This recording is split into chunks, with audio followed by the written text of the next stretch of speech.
जय गुरुदेव। जय गुरुदेव कृपा कर दीजिए। जय गुरुदेव कृपा कर दीजिए।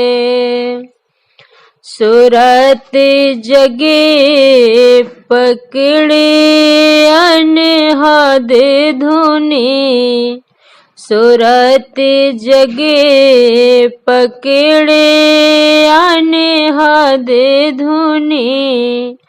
नाम अमीय रस भींजे। जय गुरुदेव कृपा कर दीजिए। काम क्रोध मद लोभ हटा के। काम क्रोध मद लोभ हटा के। अंतरतम हर लीजिए। जय गुरुदेव कृपा कर दीजिए। दासी अरज करे कर जोरे। दासी अरज करे कर जोरे। अमन चमन कर दीजिए। जय गुरुदेव कृपा कर दीजिए। जय गुरुदेव कृपा कर दीजिए। जय गुरुदेव। तो यहाँ तो क्या है, ये काल माया का देश है। इस काल माया के देश से कोई बच नहीं पाए। जिस पर गुरु की दया हो गई और अपनी दया कृपा का हाथ रख दिया, वो जिसको चाहेंगे इस माया से निकाल करके और सतलोक पहुंचा देंगे।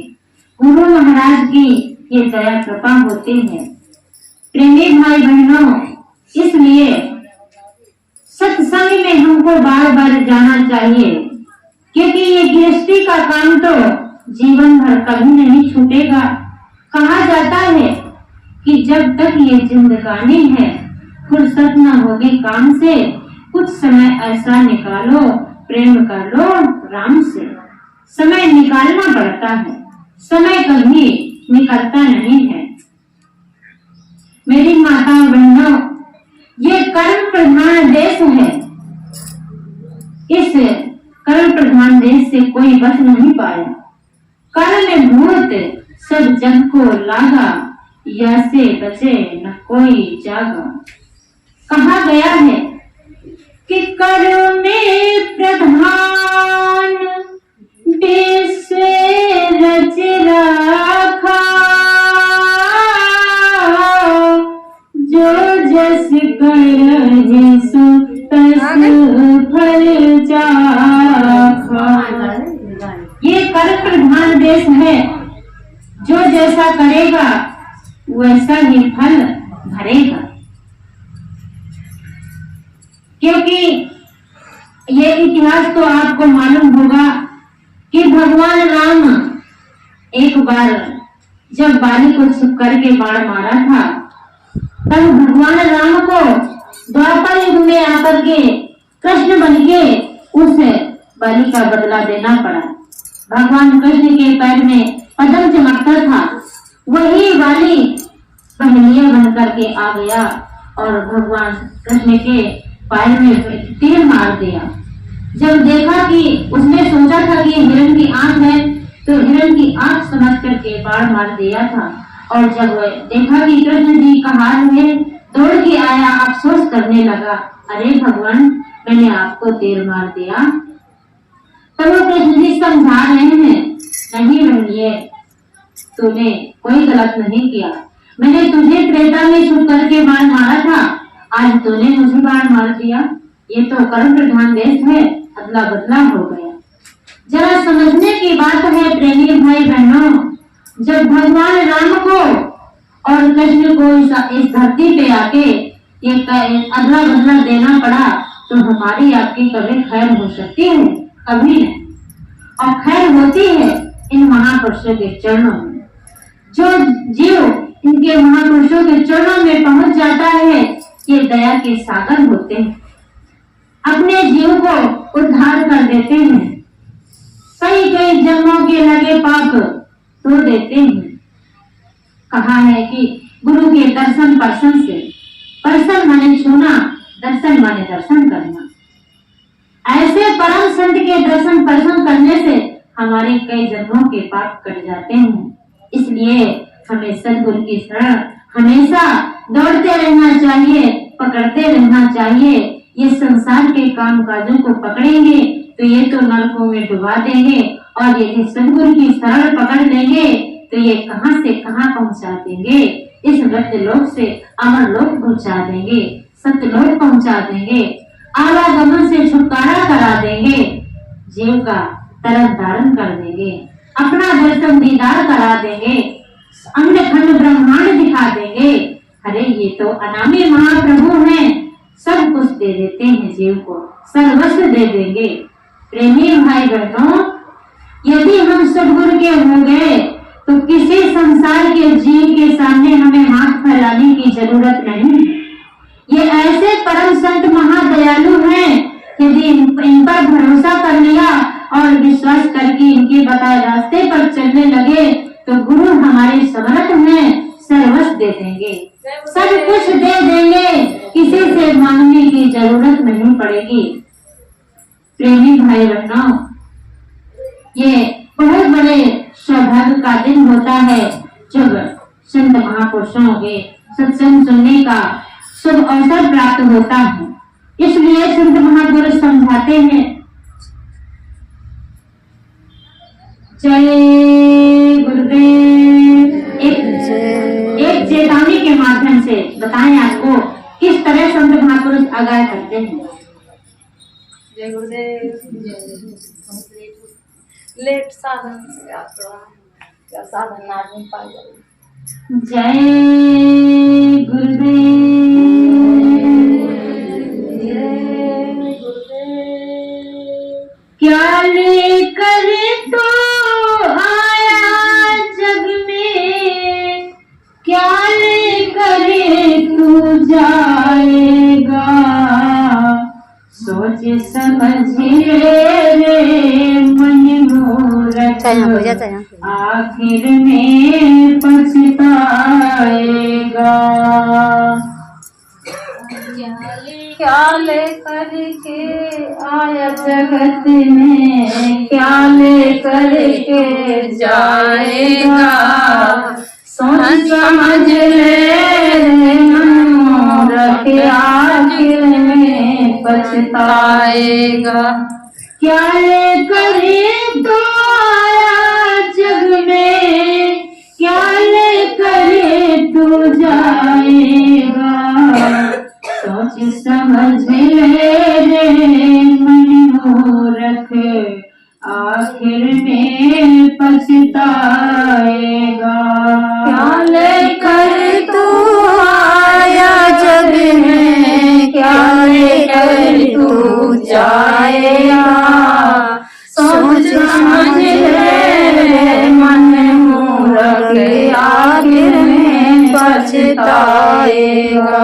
भाई बंधु मित्र तुम्हारे, भाई बंधु मित्र तुम्हारे, मरघट तक ही जाएंगे, मरघट तक ही जाएंगे, स्वार्थ के दो आंसू देकर लौट लौट घर आएंगे, स्वार्थ के दो आंसू देकर लौट लौट घर आएंगे।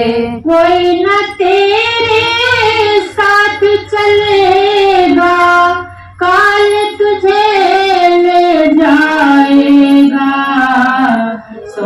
समझ ले रे मन मूर्ख, आखिर में पछताएगा। सोच समझ ले रे मन मूर्ख, आखिर में पछताएगा। क्या लेकर तुम आया जग में, क्या लेकर तू जाएगा। सोच समझ ले रे मन मूर्ख, आखिर में पछताएगा। क्या लेकर तू आया जग में, क्या लेकर तू जाएगा। सोच समझ ले रे मन मूर्ख, आखिर में पछताएगा। फिर क्या होता है प्रेमी भाई बहनों, कि कंचन जैसी कोमल काया, कंचन जैसी कोमल काया, कंचन जैसी कोमल काया, तुरंत जलाई जाएगी। कंचन जैसी कोमल काया, तुरंत जलाई जाएगी। जिस दरिया से नहीं लगाया, वो भी देख डराएगी। जिस दरिया से नहीं लगाया, वो भी देख डराएगी। एक महीना याद रहेगा, ज्यादा से ज्यादा एक महीना, फिर लोग उसी तरह से चलने लगते। एक महीना याद रहेगा, फिर तू याद ना आएगा। सोच समझ ले रे मन मूर्ख, आखिर में पछताएगा। एक महीना याद रहेगा, फिर तू याद न आएगा। सोच समझ ले रे मन मूर्ख, आखिर में पछताएगा। क्या लेकर तू आया जग में, क्या लेकर तू जाएगा। सोच समझ ले रे मन मूर्ख, आखिर में पछताएगा। क्या लेकर तू आया जगत में, क्या लेकर तू जाएगा। सोच समझ ले रे मन मूर्ख, आखिर में पछताएगा। राजा रंग पुजारी पंडित, सबको एक दिन जाना है। राजा रंग पुजारी पंडित, सबको एक दिन जाना है। आँखें खोल कर देख बावे रे, जगत मुसाफिर खाना है। आँखें खोल कर देख बावरे, जगत मुसाफिर खाना है। पवन कहे सब पाप पुण्य गए, अंतिम सांस निभाएगा। सोच समझ ले रे मन मूर्ख, आखिर में पछताएगा। पवन कहे सब पाप पुण्य में, आखिर सांस निभाएगा। सोच समझ ले मन मूर्ख, आखिर में पछताएगा। क्या लेकर तू आया जग में, क्या लेकर तू जाएगा। सोच समझ ले रे मन मूर्ख, आखिर में पछताएगा। क्या लेकर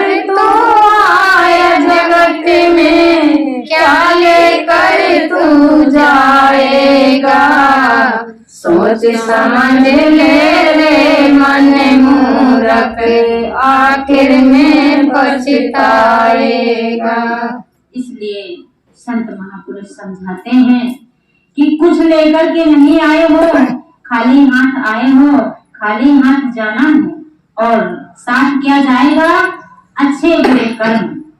जो हमने अच्छे बुरे कर्म कर लिए वही साथ जाएंगे। तो बुरे कर्म क्यों करें? जब कर्म ही साथ जाना है तो कोई अच्छे कर्म ना कर ले। ऐसे सद्गुरु की शरण पाके परमात्मा का भजन कर ले तो वही साथ जाएगा, वही साथ निभाएगा। गुरु साथ होंगे और बताएंगे वहां पर यमलोक में जाके कि इन्होंने परमात्मा का भजन किया है, मेरे बताए रास्ते पर चले हैं। इसलिए प्रेमी भाई बहनों, जिनको हमें जन्म हो गया है, सद्गुरु से नाम दान मिल गया है, तो प्रेमी भाई बहनों हमको भजन करते रहना चाहिए, क्योंकि ये जीवन 2 दिन का है, किसी का ठिकाना नहीं। आज कैसे बैठे हैं, कल क्या हो जाए। अब तो कहा भजन करो मस्त जवानी में, बुढ़ापा किसने देखा है। भजन करो मस्त जवानी में, बुढ़ापा किसने देखा है। भजन हमेशा हमें अभी जवानी में करना चाहिए, क्योंकि बुढ़ापे तक रहे ना रहे कोई ठिकाना नहीं है। इसलिए सबको भजन करते रहना चाहिए।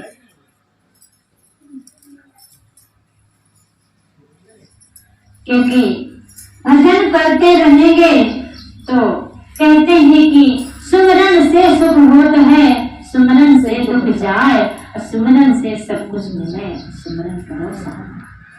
प्रेमी भाई बहनों, ये सुमरन एक इतना बड़ा पावन है, इतनी बड़ी जड़ी है कि परमात्मा का भजन करने से लोक और परलोक दोनों हासिल हो जाते हैं। हमारे गुरु प्रसन्न हो जाते हैं। नहीं तो एक दिन खाली हाथ आए थे, खाली हाथ जाएंगे। कैसे? सद्गुरु कैसे इशारा करते हैं कि सुन लियो सत्संग अब रे बजे रंगमणि का देवता। सुन लियो सत्संग अब रे बजे रंगमणि का देवता। ये परमात्मा का माना हुआ मंदिर है। इसीलिए संत महापुरुष आगाह करते हैं कि इस परमात्मा के बनाए हुए हर मंदिर में अभी जीवात्मा विराजमान है। तब तक आप सत्संग सुन सकते हैं, भजन कर सकते हैं। जिस दिन ये जीवात्मा इस शरीर से निकल गई तो क्या है, मिट्टी का मिट्टी, ये माटी का पुतला माटी में मिल जाएगा। इसलिए हमको सत्संग सुन लेना चाहिए, भजन कर लेना चाहिए, गुरु सेवा कर लेना चाहिए। तो सुन लियो सत्संग अब रे बज रंगमणि का देवता। सुन लियो सत्संग अब रे बजे रंगमणि का देवता। ये तो फिर क्या होता है कि भीतर से जब बाहर लाए, भीतर से जब बाहर लाए। भीतर से क्या लाए? ये प्राण ये ऐसे खींचते हुए जब भीतर से ये प्राण बाहर आए, और यहाँ बाहर देखो, जब ये जीवात्मा निकल गई तो निकाल करके ये मिट्टी को बाहर किया। तो भीतर से जब बाहर लाए, भीतर से जब बाहर लाए। खड़े छूट जाए सब हंडा अब रे बजे रंगमणि का देवता। छूट जाए सब हंडा अब रे बजे रंगमणि का देवता। सुन लियो सत्संग अब रे बजे रंगमणि का देवता। सुन लियो सत्संग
वैसा ही चला जाता है।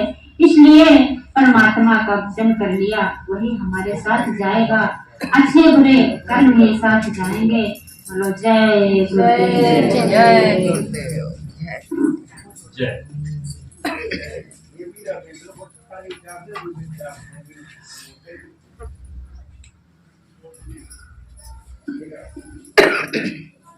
जय गुरुदेव। जय गुरुदेव। सत्संग का समय हो चुका है। खुरई से पधारे हमारे आदरणीय वक्ता जी, हम उन्हें सम्मान से अपने सत्संग का समय हो गया है, इसीलिए वो सत्संग के माध्यम से गुरुवाणी सुनाने की कृपा करें। आदरणीय वक्ता जी मंच पर आए और सभी सत्संगियों को सत्संग सुनाने की कृपा करें। सर्वप्रथम गुरु महाराज के चरण कमलों में पुष्प अर्पित करते हुए आदरणीय वक्ता जी।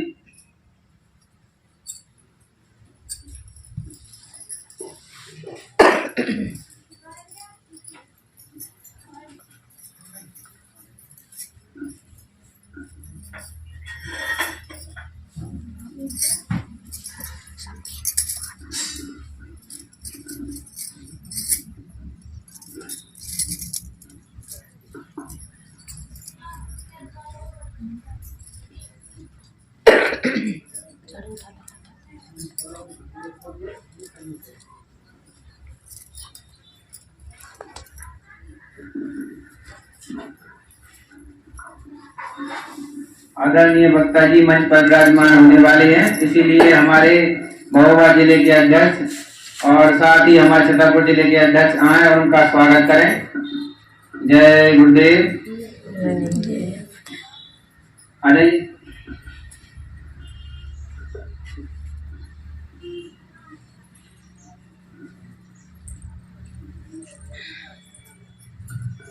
गुरु महाराज के चरणों में पुष्प अर्पित करने के तत्पश्चात आदरणीय वक्ता जी का स्वागत करें।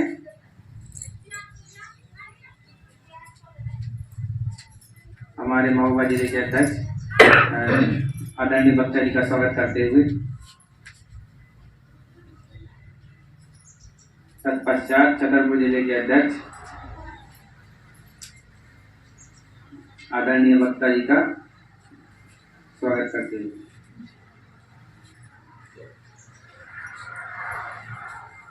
हम अपने वक्ता जी से आग्रह एवं निवेदन करते हैं कि सत्संग सेवा और भजन का क्या लाभ है और इससे क्या फायदा होता है, ये सब बताने समझाने की कृपा करें।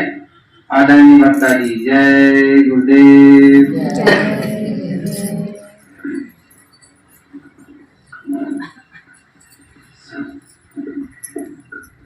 जय गुरुदेव।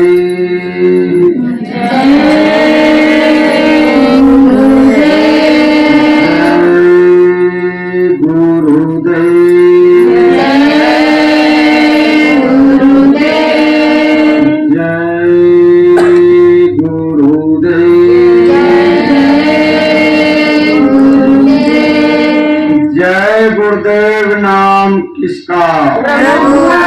जय गुरुदेव नाम किसका? जय गुरुदेव नाम किसका? प्रभु का पावन नाम, प्रभु का प्यारा नाम, प्रभु का सच्चा नाम। ये नाम नहीं इंसान का, ये नाम है भगवान का। ये काम नहीं इंसान का, ये काम है भगवान का। बाबा जी का कहना है शाकाहारी रहना है, बाबा जी की अर्जी है, आगे आपकी मर्जी है। बाबा जी तो बचा रहे हैं, शाकाहारी बना रहे हैं। हाथ जोड़ कर विनय हमारी हो जाए सब शाकाहारी, हाथ जोड़ कर विनय हमारी हो जाए सब शाकाहारी। जय गुरुदेव। शब्द रूप में विराजमान परम पूज्य परम संत बाबा जय गुरुदेव जी महाराज के श्री चरण कमलों में कोटि कोटि नमन वंदन करते हुए सभी प्रेमी भाई बहनों से, माता बुजुर्ग बूढ़ो भाई बहनों से हमारी ओर से सादर जय गुरुदेव।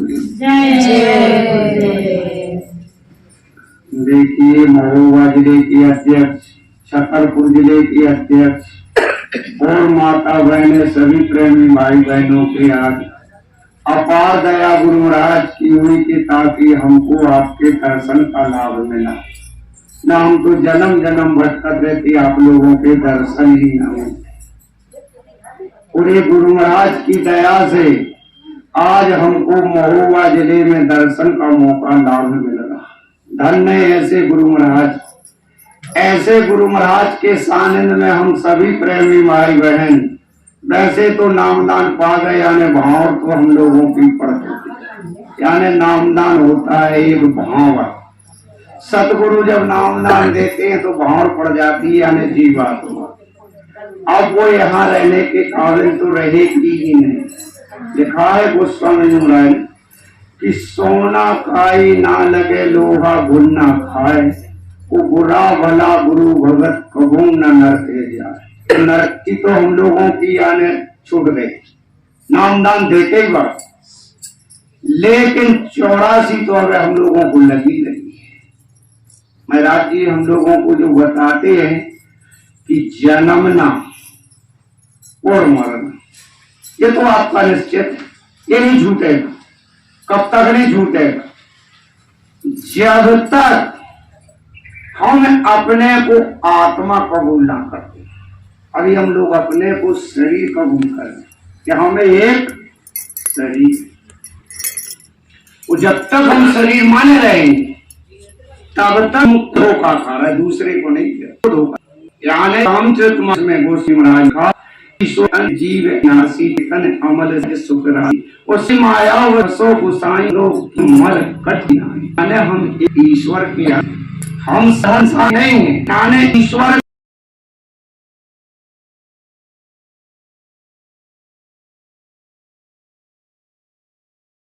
भुइया भवानी यह मार्ग 84 चलने की, करोरी जतन सखी मिलने की। एंड में इसी प्रार्थना में कबीर साहब बोल रहे, कहते कबीर ने रहे भय हो हनसा, यानी निर्भय हो जाओ।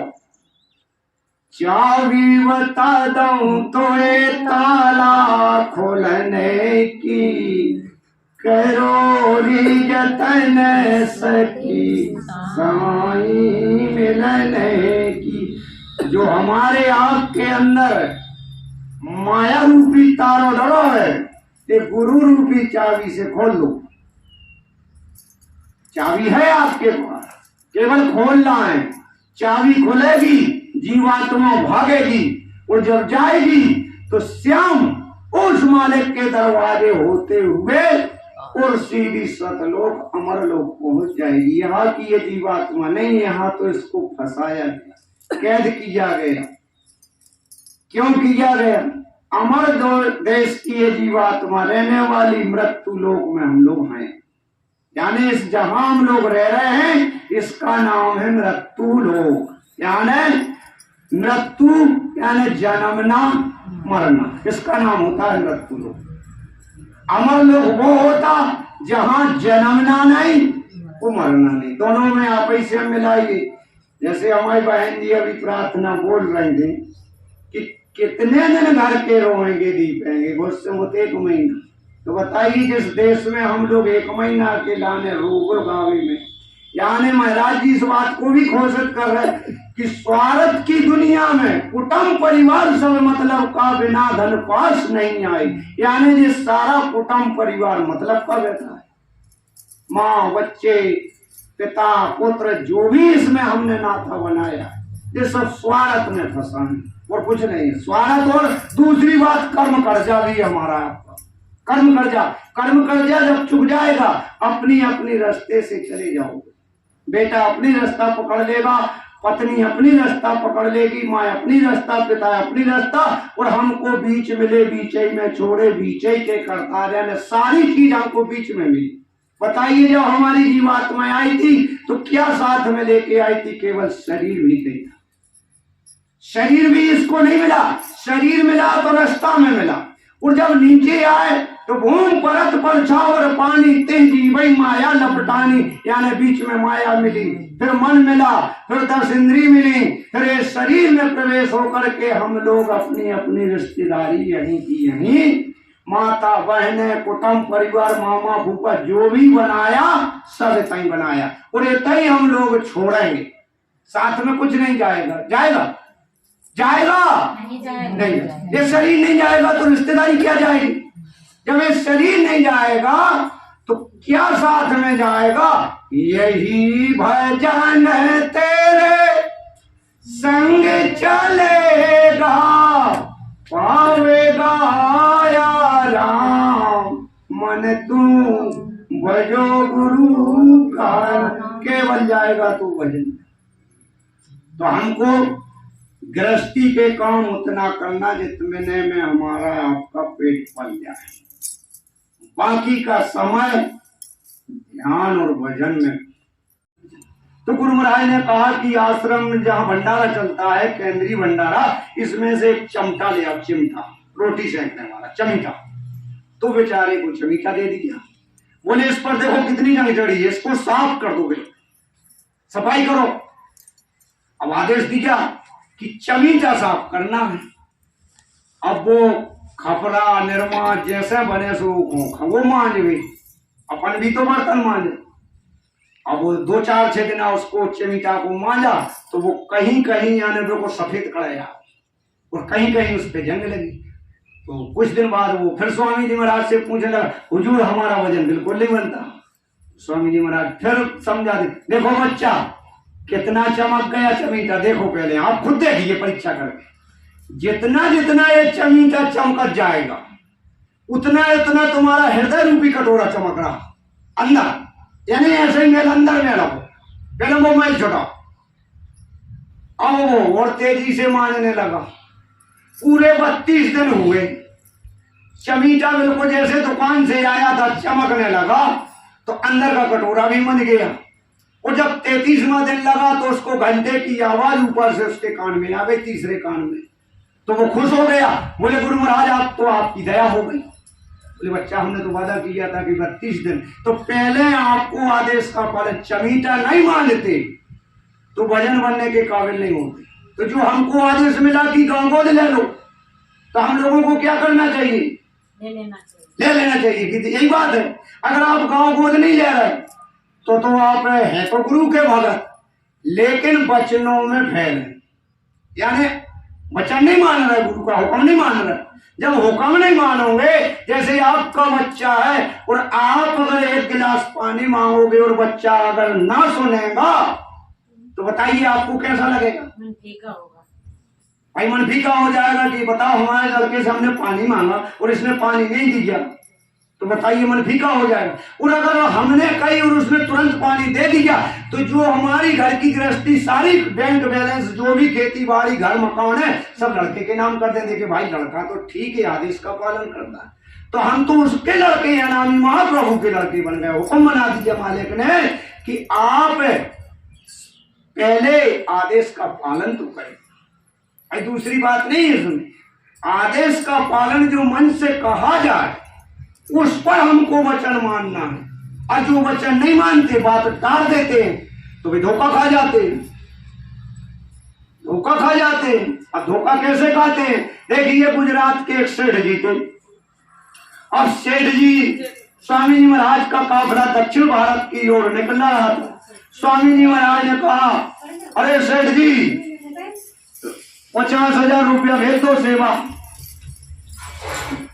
सेठ जी ने सोचा कि स्वामी जी महाराज को जरूरत पड़ गई, 50,000 रुपया मांगे हमसे। तो सेठ जी ने मन में सोचा कि यार हम तो धन्य की आदमी हैं, 50,000 में से 1 लाख कमा लेंगे। अगन सुदी दसवीं का भंडारा था। यहाँ का आ जा तो सेठ जी ने वो बात है सुन तो लाई, लेकिन उस पर अमल नहीं किया। बात टाल दी कि इस 50,000 से हमको 1 लाख और कमाना है, तो होली पे हम 1 लाख दे देंगे। विचार बना लिया मन ने जो कहा वो कर देता है आदमी। तो जब होली का समय आया तो सेठ जी 1 लाख रुपया लेकर के मथुरा पहुंच गए। और जब सत्संग सुना और सत्संग के बाद जब कुटिया में गए तो स्वामी जी महाराज के सामने 1 लाख रुपया रखे। जब 1 लाख रुपया रखे गए तो स्वामी जी महाराज नीचे देखने लगे थोड़ी, और हीरे तक नहीं उस पैसे तर गए। तो सेठ जी कहने लगे स्वामी जी महाराज आपने 50,000 मांगे थे, हम 1 लाख लाए। 1 लाख है दूने हैं। स्वामी जी महाराज ने कहा ले जाओ बच्चा, ये घर खर्च में लगा देना। बोले हुजूर आपने सेवा मांगी थी तो मैं 50 की जगह 1 लाख लाया। बोले उस समय अगर बच्चा तुम ये 50,000 दे देते, मैं दक्षिण भारत का काफिला गुजरात महाराष्ट्र सौराष्ट्र में लेकर गया था, गरीब आदमियों को भंडारा चला के भोजन करवा देता, तुम्हारा कर्म कर्जा अदा हो जाता। अब तो काफिला निकल गया, गरीब आदमी भोजन करके चले गए, तुमने पैसा दिया नहीं। तो वो सेठ रोने लगा, बोले हुजूर अब क्या होगा? बोले तुम्हें 7 जन्म गुजरात में जन्म लेना पड़ेगा। बताइए वचन कटने पर कितना धोखा जीव खादा। और 7 जन्म यानी 7 बार किसी माँ के पेट में जाना पड़ेगा। सतगुरु मिला ना मिला, सेवा का मौका मिला ना मिला, ये हम लोग नहीं समझ पा रहा अभी कि हम लोगों को जो आदेश मिला कि गाँव गोद ले लो, इसमें क्या रहस्य छिपा। यानी सतगुरु का रहस्य नहीं है, हमारा आपका रहस्य छुपा है कि हमारा भजन बनने वाला ही है। यानी नजदीक में खड़े हम लोग पार होने वाले हैं, लेकिन हम लोग कानी पे नहीं बात कर रहे कि चलो अभी तो हम जवान है, जवान है, अभी नहीं, हम लोग ले लेंगे बुढ़ापे में, ले लेंगे एक आध गाँव। तो बुढ़ापे का कोई ठिकाना है कि हम लोगों को कितने दिन रहना है? भाई कोई ठिकाना होए कि 20, 25, 50 साल अभी तो हमको लेना है। यानी कल के दिन का कि कल हम सूरज ऊंचा हुआ देखेंगे कि नहीं, ये किसी के पास गारंटी। तो जो काम काल करने वो आज ही क्यों ना कर लीजिए। देखिए हम लोग तो गांव गोद नहीं ले रहे। पूज्य महाराज जी 9 जुलाई से यानी गुरुकुमा का कार्यक्रम 5 तारीख को समापन करके और 9 जुलाई से राजस्थान में 1 महीना का काफिला लेकर के गए। अब हम लोग पानी को डर जाते कि पानी आ जाएगा, हम लोग सुपा आश्रम पर नहीं जा पा रहे। और पूरा राजस्थान में जहाँ दलबल के साथ काफिला यानी कितने लाखों की भीड़ में महाराज जी नामदान फरमान है, और दोनों टाइम दे रहा है, यानी सुबह भी दे रहा है और शाम को भी दे रहा है। तो जीव जगाने का काम कर रहा है। तो संत इस काम को करते हैं और हम लोग उस आदेश को पालन नहीं करते। तो हम आज इसलिए आपके चरणों में अपना शीश झुकाते हुए यही विनती प्रार्थना करते हैं कि माता और बहनें और पुरुष सभी लोग एक एक गाँव, क्यों कि नामदान की बहुत बड़ी लाज होती है। ये नामदान तो आपको मिल गया, लेकिन घर ना गए तो सतगुरु को दुख होगा, बहुत दुख होता है। देखिए एक जीव नानक जी महाराज का और नामदान था उसके पास, और किसी कारणवश उसने मांस खाने वालों की संगत करके और मांस खाने लगा, तो वह जीव नरक में चला गया। गलती करोगे तो आप भी जाओगे कि नहीं जाओगे? भाई नामदान मिला है और दारू पियोगे, मांस खाओगे तो क्या है, आपको स्वर्ग जाना पड़ेगा कि नरक जाना? भाई ये चीज तो नरक की ओर खींचेगी। तो वह नानक जी का जीव वो नरक में चला गया। जब नानक जी महाराज ने आंख बंद करके देखा तो एक जीव कम था। नानक जी महाराज ने अपनी तीसरी दृष्टि से देखी तो वह जीव नरक में बिलबिला रहा। नानक जी महाराज नरक की ओर बढ़े और तुरंत जाकर के दाहिने पैर का जब अंगूठा बोरा तो नानक जाए अंगूठा बोरा, सब जीवों का किया निबोरा। पूरे नरक को सुखाने की क्षमता इनके पास होती है कि ये फोटो लगी है, लेकिन हम लोग अभी तक नहीं समझे। जो नरक सुखाने की क्षमता रखते हो, अपने जीव को ले जाने की क्षमता करते हो, और जीव फिर भी मांस खाने की ओर दौड़ता है। तो बताइए गलती पर गलती हम लोग करते रहे, अनजान में जो लोग हम करते रहे वो तो हमारी माफ हो जाएगी, लेकिन अब जानबूझ के अब हमको गांव गोद लेना, 1-1 रुपया गुल्लक में प्रति एक दिन हर सत्संगी को डालना, फुटकर 1 रुपया। अब जब 30 दिन आके पूरे 30 रुपया हो जाए, वो 30 सिक्का बाहर कर लो, उसमें 30 नोट बड़े डाल दो। बड़े का मतलब एक 20 का और एक 10 का। 2 महीना हो जाए तो एक 50 का, एक 10 का। 3 महीना हो जाए तो सीधो 100 को डाल दे। मन बड़े संख्या में नोट हो जाएगा, आपकी सेवा कबूल हो जाएगी। जब मथुरा जाओगे या जिले के अध्यक्ष के पास जमा करोगे, ये बड़े नोट मथुरा में जाएंगे, ये सेवा आपकी डीजल में लग जाएगी, आपका काम हो जाएगा। अगर आपने 1 रुपया के सिक्का भेजे तो मथुरा जैसे जिला में जो 1 रुपया की कोई कीमत नहीं होती, बेचारे भी सिक्का डरे डरे बोरों बंदे रुपया पड़े हैं वहां। अब जब काम में नहीं लगेगा, कोई लेगा नहीं, तो बताइए आपकी सेवा भी कबूल नहीं होती। इसलिए आपको इसलिए समझाया जा रहा कि जो आदेश मथुरा से होता है उसी पर हमको चलना पड़ता, उसी पर हमको चलना, कोई अलग से नहीं है। ना कोई आपको क्रिया अलग से बताई जा रही, ना कोई आपको काम अलग से बताया जा रहा। जो मथुरा में होता है कि सुबह 4 बजे उठ करके वहां 2 टट्टी पेशाब अपनी क्रिया करने के बाद वो तुरंत एक प्रार्थना, पहले नंबर तो उस मालिक से प्रार्थना करो, वो भी विरह की, ऐसी नहीं कि जैसी मने लगी वैसी का तो ऐसी नहीं। क्या नहीं, विरह की प्रार्थना अलग होती है और वैसी मौज की प्रार्थना। कि जब वो प्रार्थना बोलोगे, वह दयालु दयाल है। फिर आप सुमरन पर माला चलाना। जब आप माला चलाओगे तो स्वामी जी महाराज के वचन है कि बच्चा जिसका रूप, जिसका नाम, उसका रूप सामने।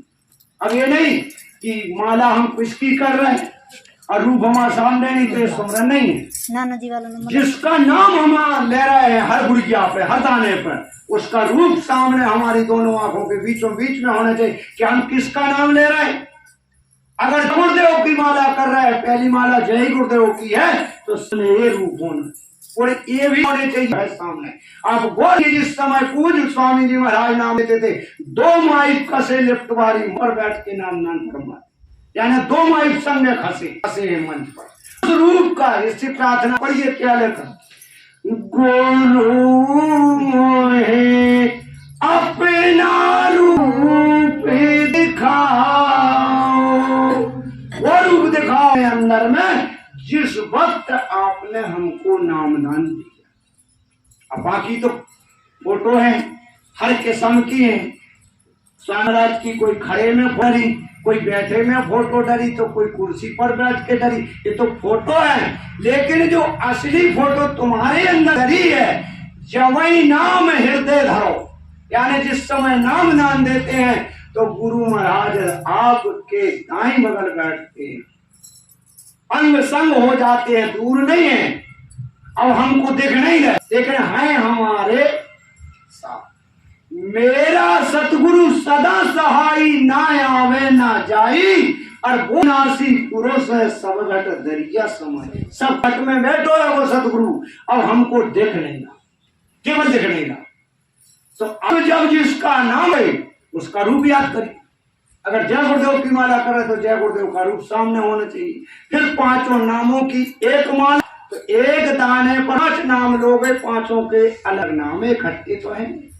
उनको नामदान मिला है, उनको मालूम है, और जिन रात्रि से नामदान मिला है वो तो कहीं 5 नाम का तो हमको दिखा। इसमें फर्क है।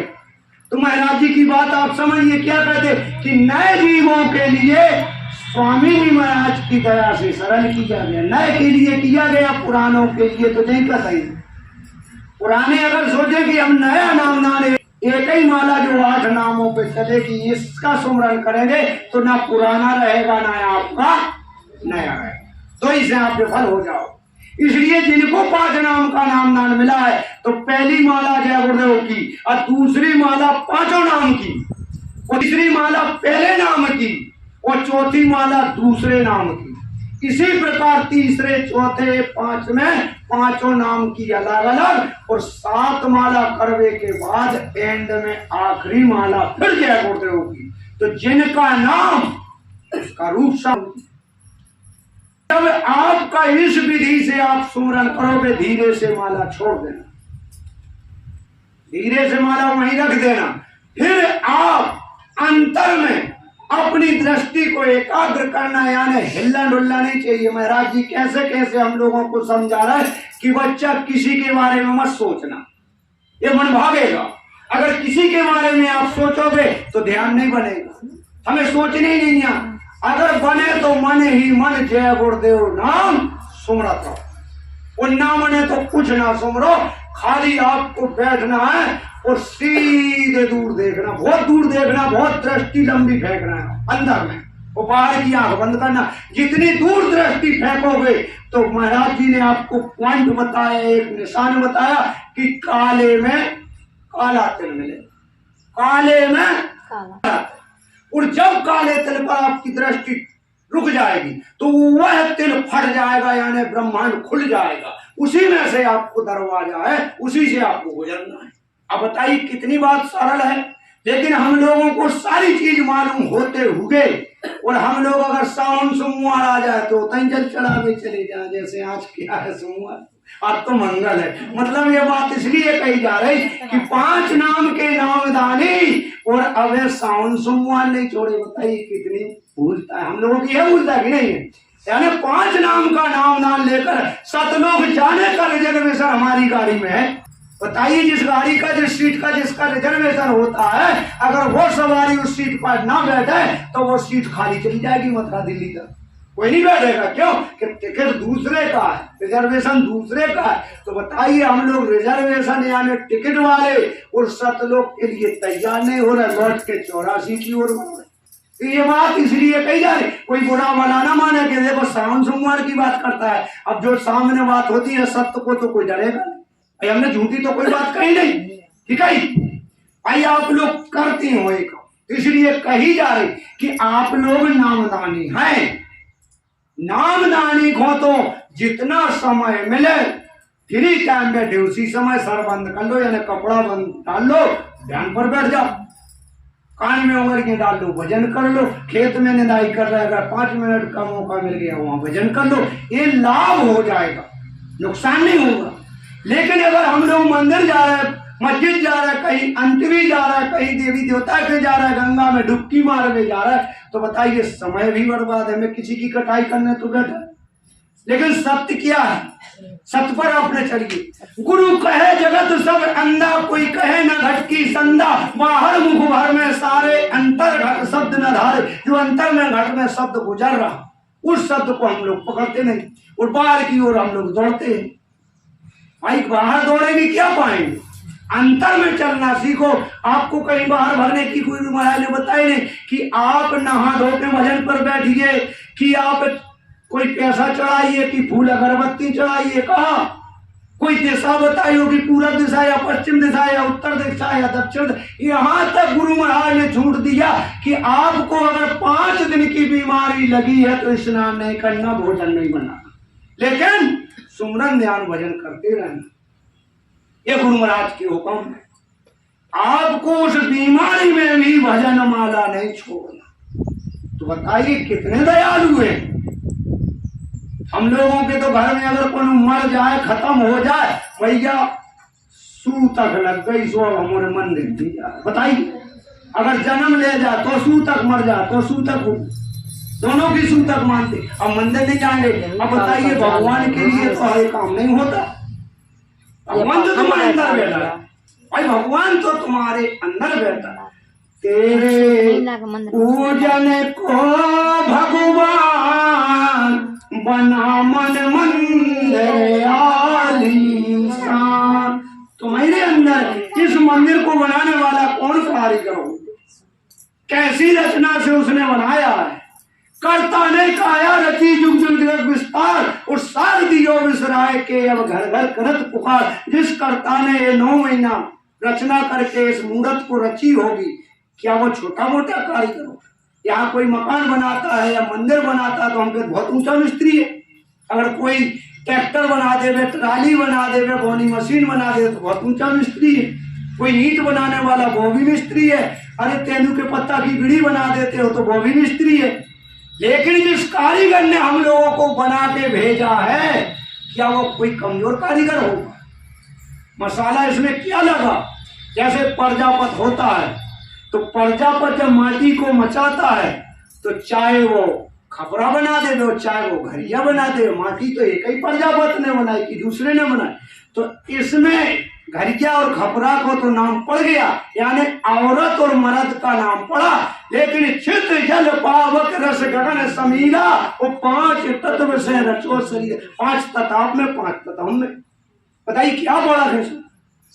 और जब इस 5 तत्व के पुतला को हम भी छोड़ेंगे, तुम भी छोड़ोगे, तो हम लोग एक रूप में आएंगे। जैसे आपने कभी रामलीला देखी होगी, तो रामलीला के जो एक्टर होते हैं, तो कोई सीता बन जा, और कोई राम बन जा, और कोई विश्वामित्र नकली गाड़ी लगा के, कोई रावण 10 बना लगा के खड़े हो जाए। लेकिन क्या वे रावण है, वो सीता है। 2 घंटे बाद जब रामलीला खत्म, तो पैंट शर्ट पे सीता आ जाती, पैंट शर्ट पे रावण आ जाता, और ऐसे ही विश्वामित्र नकली गाड़ी बढ़ रही। तो इन नकल के वेश में ना फंसिए, असली वेश में आप लोग भी आ जाए। असली क्या है, जो हमें महाराज जी ने बताया। गुरु महाराज ने कहा कि सुबह 4 बजे उठ करके सुमरन, जब हम लोग सुमरन करेंगे, फिर जब ध्यान पर बैठेंगे, तो सुमरन का लाभ ध्यान में आपको मिल जाएगा। और जब ध्यान भी बनने के काबिल हो जाओगे, तो भजन बनाओगे, कोई गारंटी नहीं देना।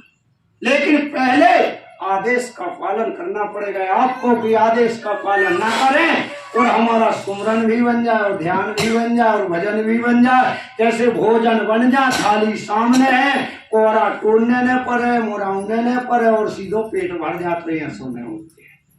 रोटी बनी है तो कोरा टोलने पड़े, दांतों से मुराउने पड़े, गुटकने पड़े, जब पेट भर जाए। इसी प्रकार सुमरन करना हमको अनिवार्य है।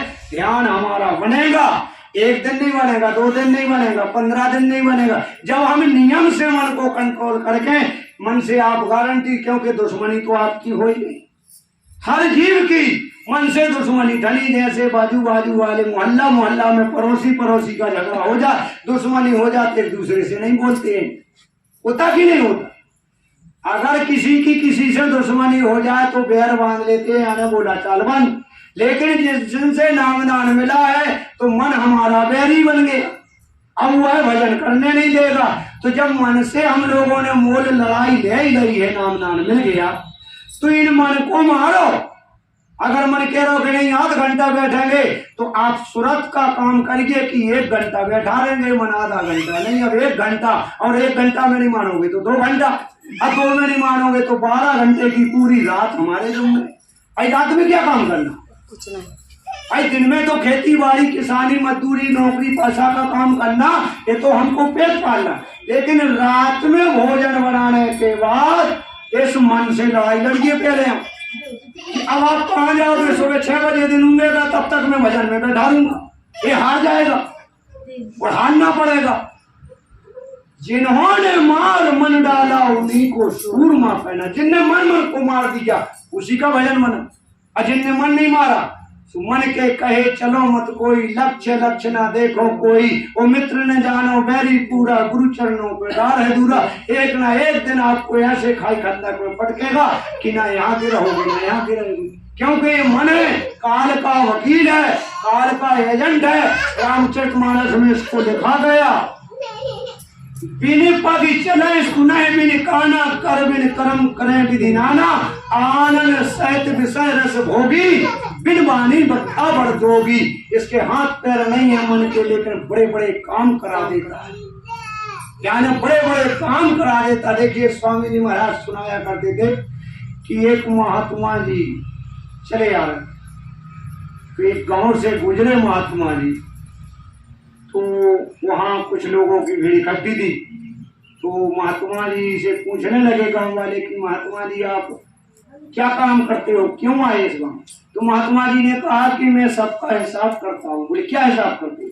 बोले किसके भाग में क्या है, किसको गेहूं कितना देना, किसको चना कितना देना, किसको मटर कितना देना, ये मैं हिसाब करने आया। तो कुछ लोगों ने कहा, पूछ दिया कि महात्मा जी हमारे भाग में कितना है। बोले तुम्हारे भाग में 60 मन गल्ला है। बोले ज्यादा नहीं। बोले नहीं। तो सब लोग पूछते जा रहे, वो महात्मा जी सब कर बताते जा रहे, तो एक आदमी रजिस्टर पे लिखते जा रहा। तो उसी सानन में एक चोर था, उनमें चोर ने पूछा कि बोलिए महात्मा जी हमारे भाग में, बोले तुम्हारा पूरा 25 मन। बोले आगे, बोले नहीं पूरा 25। बोले कम करो तो, बोले नहीं। तो ठीक है कब आओगे हिसाब करने? बोले जब चैत के महीना कातक में फसल बोई जाती है और चैत में जब थ्रेसर दाएं दोनियां कर लोगे हम हिसाब करके तुम्हारे गले खरेनाने आ जाएंगे। तो 4 महीना बीते, अब जब फसल पक गई तो चोर रात के उठे हंस के ले गए, कौन के खेत में से गेहूं काट ले आवे, कौन के में से मटर काट ले आवे, कोई के में बटरा काट ले आवे और अपने गले में रख देवे। चोर रोज को उसकी रात में यही काम करता रहा। और जब वो समय आया और जब घर की फसल इकट्ठी करी और जब थ्रेसर दाएं करके उसने गेहूं अनाज सब निकाला, महात्मा जी फोरन आ गए। तो चोर ने पूछा महात्मा जी आप तो आ गए समय से? बोले हाँ हम आ गए। तो बोले हमारे भाग में कितना? बोले तुम्हारे भाग में कुल 25 मन है। तो बोले तो लीजिए। अब चोर को तो मालूम था कि जो रात रात में हमने दूसरे को खेत का तो वो कहाँ जाएगा, 25 तो हमारा घर का पजने। अजय चोरी करी वो हमारा दूना हो जाएगा, दूना नहीं तो डेवड़ा, यानी दूना नहीं तो डेवड़ा तो हो ही गया, क्योंकि रात रात में हमने चोरी करी। अब महात्मा जी के वचन तो सत्य होते हैं, संत वचन पलटे नहीं, पलट जाए ब्रह्मांड। अब जब तोला गया चोर का तो वो 25 मन का ना एक दानो कम ना एक दानो ज्यादा। तो चोर बेचारा रोने लगा। बोले महात्मा जी अब हमें एक बात की शंका अलग से खड़ी हो गई। बोले वो क्या? बोले हम रात रात भर जब चोरी करत रहे फलाने के गांव खेत काट के ले आए, ये गोड़ों में खून चुचारा कांटे लग गए, वो हमारा किधर चला गया? बोले देखो चोर भैया तुम ले आते रहे और तुम गले में नरकते और तुम घर में सो जाते, हम उठा के उनको जाकुत करें। भाई हमारा भी तो ये ड्यूटी, हमारे पापाओं में देख लीजिए पैरों में खून चुचारा, यानी तुम्हारी ड्यूटी भी पूरी और हमारी भी ड्यूटी पूरी। हमें देना उतना है जितना तुम्हारे भाग।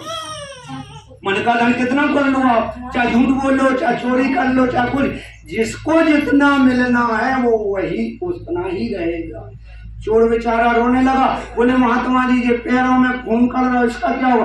बोले चोरी की दफा और अलग से लग गई, कर्म कर्जा बन गया, यानी माँ ब्याज के भोगना। गुरुराज कहा करते कि पुण्य करोगे तो माँ ब्याज के तुमको भोगना और पाप करोगे तो वो भी माँ ब्याज के। जैसे किसी को 100 रुपया दे दे, अगर 10% का वो ब्याज मांगेगा तो 110 एक महीना का ब्याज, यानी 100 तो मुंह और 10 हो गई ब्याज।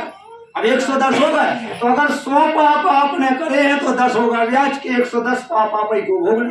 कौन भोगेगा? भाई तुम्हारे किए हुए कर्म कोई दूसरा भोगेगा? है किसी के पास गुंजा? भाई जो कर्म हमने किया वो कौन भोगेगा? हमारे हुए कर्म तो हम ही को भोगना है।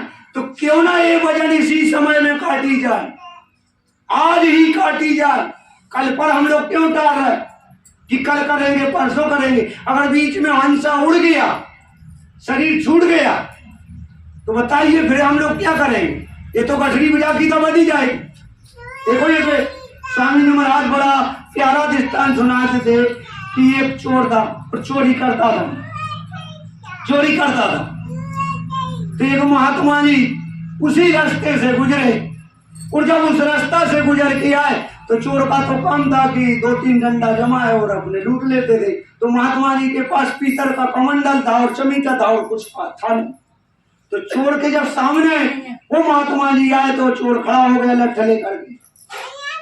तो महात्मा जी ने कहा ठहर जाओ बच्चे। बोले ठहरने को काम नहीं है, पहले मजदूरी करेंगे फिर तो हमारा ये कमंडल हो ही जाएगा। बोले तो क्या चाह? बोले 4 लठ मारेंगे। बोले बाद में मार देना, कमंडल चाहिए ले लो, हमारा कमंडल चाहिए तुमको ले लो, चमीटा चाहिए ये भी ले लो, लेकिन मेरी एक बात ध्यान से सुन लो। बोले क्या? बोले नहीं तुम बातें बना रहे भगवे को काम। बोले नहीं रस्सी से मेरे हाथ पैर बांधो। और क्या? हाँ बांध दो, हम कहीं नहीं जाएंगे, लेकिन जो मैं बोलूंगा उस बात पर आप अमल करिए। बोले क्या? बोले आप ये रोज को डंडा से मार मार के इतने आदमों को कितनी जिंदगी भर आपका तो एक किसानी बन गई, यानी कमाना काम बन गया, धंधा बन गया, तो कितने लोग मार के फेंक दीजिए।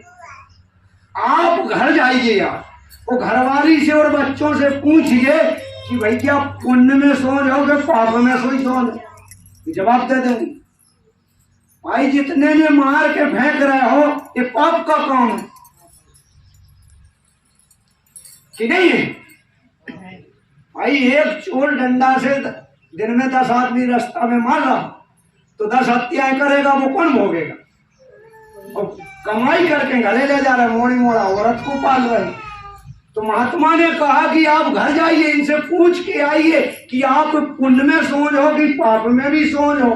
माने भोजने में तो सब घर के सोच हो के पापा ले आओ कमा के, लेकिन क्या पाप में भी सोच हो? अब चोर कहने लगो कि नहीं महात्मा तुम भगवे की सोच रहे हो, भग नहीं सकते हो। बोले हम हाथ पैर बांधो। तो महात्मा जी ने खुद रस्सी दे दी कि लो इससे मेरे हाथ पैर बांधो, पैर से बांध दो मेरे और चले जाओ। हाँ, अब महात्मा जी खुद बंधवा लिए हाथ पैर और कमंडल उसके हवाले कर दिया कि ये कमंडल ले लीजिए। अब महात्मा के आदेश से जो दौड़े घरे गए तो 11-12 बजे ये घरे पहुंचे तो घरवाली ने बच्चों ने देखा कि आज तो पापा जल्दी आ गए। रोज तो 8 बजे रात को अंधियारे में, आज तो 12 बजे दिन को आ गए, यानी ज्यादा माल मिल गया क्या? अब ये तो कहते रीते कुछ लेके नहीं गए। तो सबने पूछा कि भाई क्यों इतने जल्दी आए? बोले इसलिए आए हैं कि एक महात्मा विदेह है, यहाँ कमंडल है उनके पास। हाँ, तो उनने कहिए कि आप लोग पुण्य में सोच हो पाप में सोई हो। तो घरवाली कहने लगी पाप में बिल्कुल नहीं ना, खावे में सोच है माने पुण्य में, कोई धर्म को काम करो वो में, पाप में हमने उन्हें सुन। लड़कों से पूछी क्यों भैया तुम? बोले हम भी वापस पाप में सोच नहीं जा। अब इनको देखो, संत वचन जब पढ़ता है तब ज्ञान होते है। सतगुरु साच और सूरमा नक्श मारे तीर और बाहर गया न देखिए अंदर चकना चूर। यानी संत का एक वचन काम कर रहा चोर का, उसको वहां ज्ञान हो गया कि जब मेरी बीवी पाप में सोच नहीं भाई, मेरे लड़का भी पाप में सोच नहीं भाई, तो रोज को तो हम कितने यानी 30 दिन में कितने मारते हैं, महीना भर, तो साल में कितनों की हत्या करते हैं। ये कर्म तो हमको भोगना। ये तो पनाव आ गई कि अबे जिंदा में कह रहा है कि हम तुम्हारे पाप में सोच नहीं है, तो बताइए भोगने तो हम ही अकेले को। तुरंत चोर दौड़ करके जाता महात्मा जी के चरणों में, हुजूर हमें तो उपाय बता दीजिए, इतने बड़े बड़े जघन्य कर्म कर डाले हमने, तो 10-10, 20-20, 50-50 निपटाए रोज को, बताइए ये कर्म कैसे कटेगा? आप उपाय बताइए, कुछ तो बताइए। अब उसको वो संत की बात याद आ रही। बोले कहा तुम्हारे घर के लोगों ने? बोले वे पुण्य में सोने पाप में एक ही नहीं ना। तो बोले पुण्य तुम कर रहे कि पाप तुम कर रहे? बोले हम तो रोज को पाप, पुण्य को तो काम ही नहीं करो, पूरी जिंदगी बीत गई। तो खाते में क्या निकलेगा? पुण्य निकलेगा। जब रोज पाप करोगे तो खाते में पुण्य नहीं निकलेगा, पाप ही निकलेगा। काल भगवान की दरवाजे पर जाएगी। जिस समय जीवात्मा जाएगी तो आपसे पूछी नहीं जाएगी कि आपने पुण्य किया कि पाप किया। दोनों कंधे पर 2 दूत बैठे हैं, यानी 5 साल का बच्चा बच्ची होता है तब तक लिखा पढ़ी बंद रहेगी। और 6वीं साल का पहला दिन होता है, एक फोटो खींचता है और एक रजिस्टर पर नाम लिखता है। नाम लिखने वाले का नाम होता है चित्र और फोटो खींचने वाले का नाम होता है गुप्त। अब जब जो राज की कचहरी में जीव जाएगा वही चित्र को पत्र यानी अपने आप प्रकट हो जाएंगे। अब आप कहियो कि हमने चोरी नहीं करी, हमने किसी को खेत नहीं काटो, अब उसी समय में चित्र को पाप की फिल्म पूरी बना रील करें कि देखो 12 बजे रात को तुम जा रहे खिड़की पे हो दूसरे के घर में, ये फोटो देखिए किसकी है, फोटो समेत सबूत मिले, फिर आप क्या करोगे? फिर क्या कहोगे? फिर तो वो जज फैसला करेगा कि डाल दो इनको नोरा नरक में। अब रोना फिर अभी यहाँ तो कोई बीमार पड़ जाए घंटा 2 घंटा हो या महीना भर को, अरे नरक हो गया है ऐसा करो, अरे नरक कितने है कितने। महापुरुषों की वाणी सुनिए, महापुरुष क्या कह रहे हैं कि कुंभी नरक कल्पनो वासा, अरे मुंह में पीप नाक में श्वासा, यानी एक एक कल्प तक इस जीवात्मा को नरक में कल्पों जीवात्मा को घुमाया जाए। कल्प कितनी बड़ी संख्या होती है, कभी आपने हमने विचार किया? यानी द्वापर त्रेता सतयुग कलयुग चारों युग मिला करके एक चौकड़ी बनती है, और जब 72 बार चौकड़ी घूमेगी, जब एक कल्प बनेगा तब तक इस जीवात्मा को नरक में भुगताया जाएगा। यानी कुम्भी नरक कल्पनो वासा, और मुख में कीप नाक में स्वागा, लोहे के खम जलत के माही, और जहां जीव को लेच पिटाई। ऐसे बड़े बड़े खम्मा गड़े धनक रहे, इनसे जीव को बांधा जाता पकड़ के खींच के, तो ये चिंगार मारता, कई किलोमीटर दूर इसकी चीख पुकार जाती है।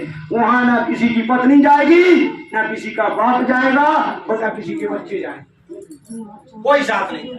ये जीव ने किया जीव ही भोगेगा, जीव ने किया कर्म जीव ही भोगेगा। तो प्रेमी भाई बहन, आज हम लोगों को मानव शरीर में है, आज ही जो कर चुके हम लोग कर्म, उन कर्मों की गठरी को आज ही काट लो।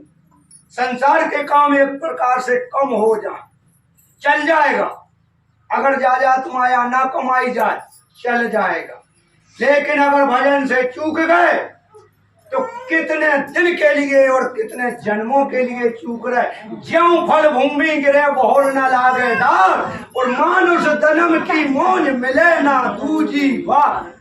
ये मानव जन्म की मौज, जैसे पेड़ से फल गिर जाता है दोबारा लगने की कोशिश नहीं करता, इसी प्रकार हमारा आपका ये मानव शरीर दोबारा मिलने के काबिल नहीं है। कोई हमने ऐसे कर्म नहीं किए जिससे मानव शरीर हमें दोबारा मिल जाए।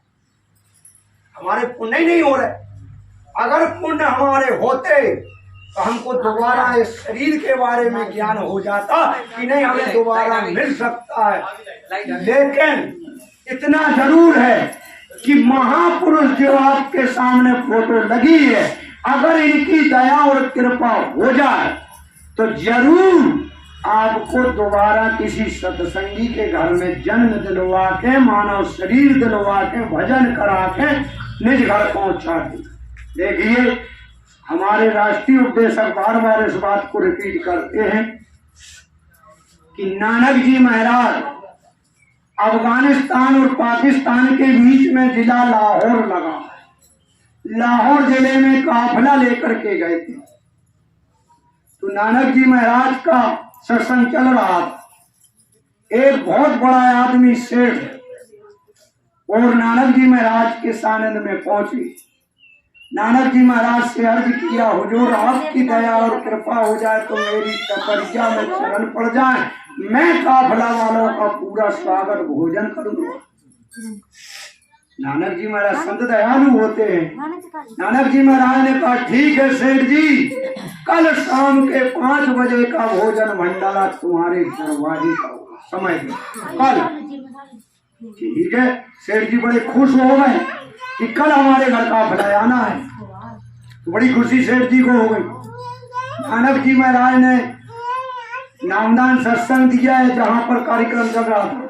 संगत का विश्राम हुआ और सवेरे जब काफिला चला तो पाकिस्तान जिला में यानी देश में नामदान सत्संग हुआ और शाम को सेठ जी के घर लाहौर जिले में काफिला प्रवेश कर गया।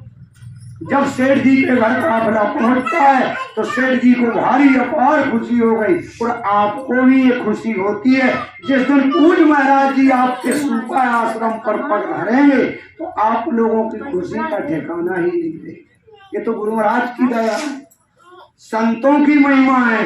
जिसके घर संत या जिस जिले में संत पग धरते हैं वो धरती पवित्र होती जाती है। यानी इनके चरणों में ऐसी किरण फंसी हुई है कि जहां पर रखते हैं वो भूमि पवित्र हो जाती। अब लोग तो 2.5 जीप तरुआ से मार देते हैं कि मथुरा में कुछ नहीं बचा। धन्य ऐसे जीवों को, यानी जिस भूमि पर 60 साल महापुरुषों ने गुजारा हो, पग पग से धरती पवित्र करी हो। जब हम लोग होली के कार्यक्रम में जाते हैं तो पूज्य महाराज जी यानी होली मना के कार्यक्रम करके मंत्री जी आदेश देते हैं कि लेडीज से लेडीज यहीं की माथी पर तिलक लगाया जाए, इसी पर कर्मों की आप लोग माफी मांगी। ये होता कि नहीं?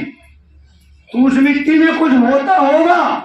हम लोग तो संसार को देखते कि लाल गुलाल लगाते, रंग की होली खेलते, लेकिन हमारे महापुरुष किस मिट्टी से होली खिलवा रहे, जन्म जन्म के कर्जा चुकवा रहे कि बहन से बहन मिले और माफी मांगे और पुरुष से पुरुष मिले। माफी मांगिए, कर्मों का देश है, आपकी माफी होती है। तो आप लोग अभी तक नहीं समझे कि कितनी पवित्र भूमि पर हम लोग जाते हैं। जिस मिट्टी में इतनी ताकत है, तो जिस मिट्टी को पवित्र करने वाले चरण होंगे वो कितना पावरफुल होगा। कभी ये ध्यान नहीं किया? और उठाई जीप तरीका से मार देते कि मथुरा में कुछ नहीं है। तो कहाँ जा रहा है? एक समय शंकर और गोरा चले जात मार्ग वह घोरा। और एक समय शंकर और गोरा चले जात मार्ग वह घोरा। होत शंकर जाय दंडवत कीनी, पार्वती भवमल मलिनी। और होत मलिन शंकर से पूछी, काहे करी दंडवत छूची। देवल देव मनुज नहीं कोई, और चिंगी चोरा दिखना कोई। हे स्वामी, इस भूमि पर आप लेट करके प्रणाम कर रहे हो। यहाँ ना देवी है, ना देवता है, ना कोई मंदिर है, ना कोई मस्जिद है। किसको प्रणाम कर रहे? देखिए, शंकर जी जैसे देवता जहाँ प्रणाम कर रहे हो उस जगह को हम लोगों की क्या वक्त होगी? हम लोग तो सावन सोमवार को वैसे ही शंकर जी के चरणों में पड़े। बताइए, अजय के चरणों में वे पड़े हों तो शंकर जी क्या बोल रहे हैं? अपनी पत्नी पार्वती को समझा रहे। पार्वती इस भूमि के बहुत बड़े हैं भार, वो 10,000 वर्ष एक संत रहे रविदास। 10,000 पहले एक संत के चरण पड़े रविदास के, मैंने उस जगह को प्रणाम किया। बताइए, ये अपवित्र मानी जाती है। और लोग उठा के जीव तरीका से मार देते हैं कि जब शंकर जी जैसे लेट करके दंडवत प्रणाम कर रहे हैं। और हम लोग भी बार बार को हर साल कोई चीज देख रहे हैं कि माथे से तिलक लगाया जाता, यहाँ तक कि वो मिट्टी घर भी लाई जा रही। यहाँ तक का उसमें वचन दिया गुरु महाराज ने कि ये मिट्टी घर ले जाइए, रोगों में भी लाओ। चितौरा का जल तो अमृत है, लेकिन मिट्टी भी वो मथुरा की पवित्र है कि आपको कितने रोगों को, किडनी जैसे रोग, पसुरियां जैसे गुर्दा, कितने बड़े बड़े रोग ये मिट्टी काट रही। उस मिट्टी में ताकत नहीं होगी, यानी पवित्र दया नहीं होगी। तो अब देखिए, लाहौर जिले में चल रहा हमको, क्योंकि हम शॉर्टकट घूमे हैं। तो देखिए, जब नानक जी महाराज का काफिला जिला लाहौर में पहुंच गया तो सेठ जी ने स्वागत किया काफिले का। वो डेरा कम उतर गए, काफिला यात्रियों की राउटी लग गई। अब नानक जी महाराज गाड़ी से उतरकर सेठ के मकान पर जाते हैं तो देखा कि 56 प्रकार की मिठाई की छल्ली लगी थी, जैसे सावन को बाजार में लगाई जाती। तो नानक जी महाराज ने पूछा, सेठ ये क्या है? बोले, हुजूर भोजन है बनवा 56 प्रकार की मिठाई। बोले, किस लिए? बोले, एक तीर में 2 निशान है। बोले, एक तीर में 2? बोले, हाँ। कौन सा? बोले, पहली बात तो हमारे पिताजी की पुण्यतिथि, माने करे दिन में वो पोइस वारों को सभी जानत की नहीं जानत, कहने की जरूरत नहीं। और दूसरी बात, ऐसे सतगुरु का हमारे घर पे सत्संग। तो नानक जी महाराज ने कहा कि संतों के सत्संग में या तो बढ़ता है खिच्चड़ का वर्षा और नहीं तो बढ़ता टिक्कड़ का वर्षा। ये मेवा मिठाई तो चलती नहीं है, ये किसने बताया? तो सेठ जी बोले, गुरुजी इतने जितने पंडित बैठे हैं जो मंत्रों से मिठाई हमारे पिताजी के पहुंचा दे। 30 साल से हमारे पिताजी मरे हैं और हर साल को हम मिठाई बनवाओ, और जो पंडित लोग मंत्रों से मिठाई पहुंचा दे तो हमारे बाप के पहुंच जाते थे लोग में।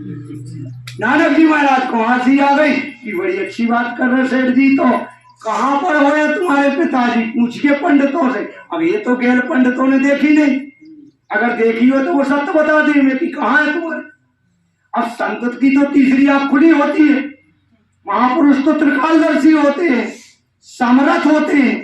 नानक जी महाराज ने कहा कि 30 साल से तुम्हारे पिताजी को मिठाई जा रही और ये लोग दे देते हैं। बोले, हाँ। तो बोले, पिताजी हैं कहाँ? बोले, पितरलोक में। तो बोले, पितरलोक कितने दूर है? यानी त्रिकुटी महल में विद्या सारा, अनहर बजे बजे नगारा, लाल वलन सूरज उजियारा। यानी त्रिकुटी मुकाम पर जाती है जीवात। तो यहाँ कौन मिठाई भेजेगा, कौन पंडित? अब सब पंडित बोलती बंद हो गए। नानक जी महाराज ने आंख बंद करके देखा, बोले सेठ जी ये सब झूठा है। तुम्हारे पिताजी इसी लाहौर जिले में यहाँ से 9-10 किलोमीटर दूर पीपल के पेड़ के नीचे शेर की योनि में बैठी है, शेर बने हैं। 5-6 दिन से इनको कोई सियार लोमड़ी भेड़ भेड़िया खाने को नहीं मिला, तो इनकी आंतें कुन्ना रही भूखी है। बोले फिर क्या करना चाहिए महात्मा? बोले आज आप अपने पिताजी से मिल लीजिए, चले जाइए आप पीपल के पेड़। और सेठ घबरा गए कि वैसे ही महात्मा कह रहे कि शेर की योनि में, अब शेर की लिगा पहुंचा रहा वैसे ही खा जाएगा। भली कह रहा कि तुम अब आ गया, और शेर के सामने पहुंचा रहा महात्मा, वो तो खा जाएगा। लेकिन संत पर भरोसा हो तो हमारे गुरु महाराज कहते हुए कहीं चले जाओ तो जाना पड़ता है, क्योंकि अपने गुरु पर विश्वास नहीं है क्या? नानक जी महाराज की बात पर उनको भरोसा था सेठ को कि हमारे गुरु ने नाम दिया, और हमारे गुरु महाराज की ये बात है कि शेर की योनि में तुम्हारे पिताजी, ये तो बात सिद्ध है। तो गुरु जी का दया कर दो आप। बोले हाँ, भंडारे में से टिक्कड़ लेगा, ये टिक्कड़ दे देना तुम्हारे पिताजी, वो मनुष्य की बोली में बोलेगा, भली शेर की योनि में। विश्वास दिला दीजिए, और तुम्हें जितनी मिठाई ले जाने हो तो मिठाई ले जाओ, तुम्हारा बाप मिठाई खाएगा यार। अब इनको मैंने ठंड दिनों में ज्यादा ठंड लगने लगी कि वह महात्मा जी शेर के मुंह में भेज रहे, अब जाने भी जरूर है।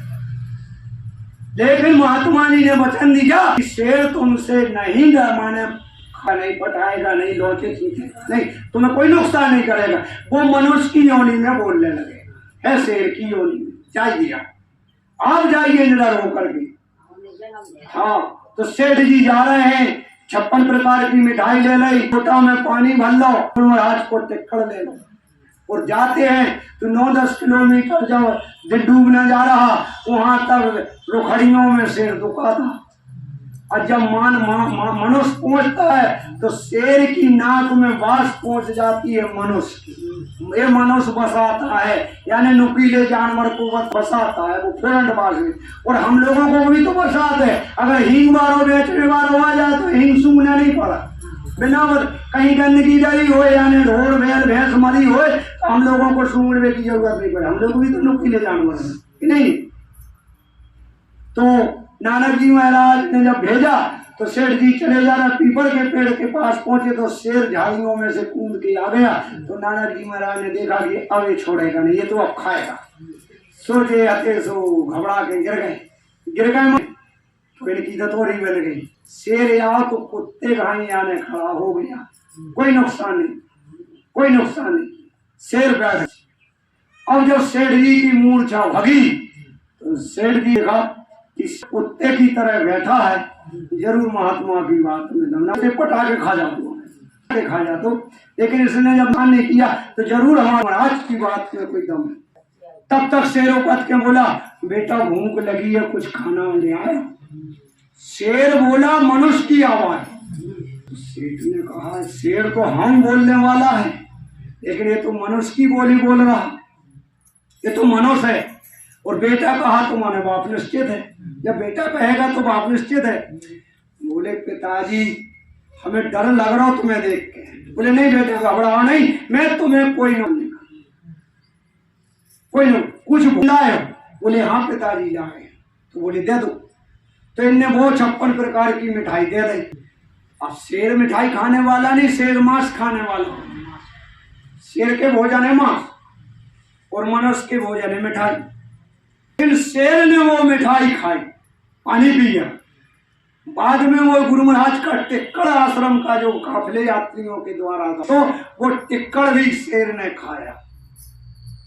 और जब टिक्कड़ अंदर गया तो एक ही बुद्धि घूम गई चाबी। बोले बेटा जिस महात्मा को तुमने घर में बुला लिया वो साधारण संत नहीं है, वो साधारण संत नहीं। तेरा तो काम हो ही जाएगा, लेकिन संगे हमारी भी फरियाद लगा देना, विनती कर देना, ताकि मेरी भी ये शेर की योनि छूट जाए। ये संत साधारण नहीं है, ये तो अनामी महाप्रभु इस विराजमान। देखिए कोने पड़ी जवाब, सेठ नहीं। तो लोग नहीं समझ रहे। अभी आपके महोबा जिले में सत्संग चल रहा, अगर बाबा जी की बात करोगे इतने लोग नहीं मानेंगे। और जिनने प्रत्यक्ष रूप से अंदर में दर्शन कर लिए वो इस देश में फंसने वाले नहीं है, कभी नहीं।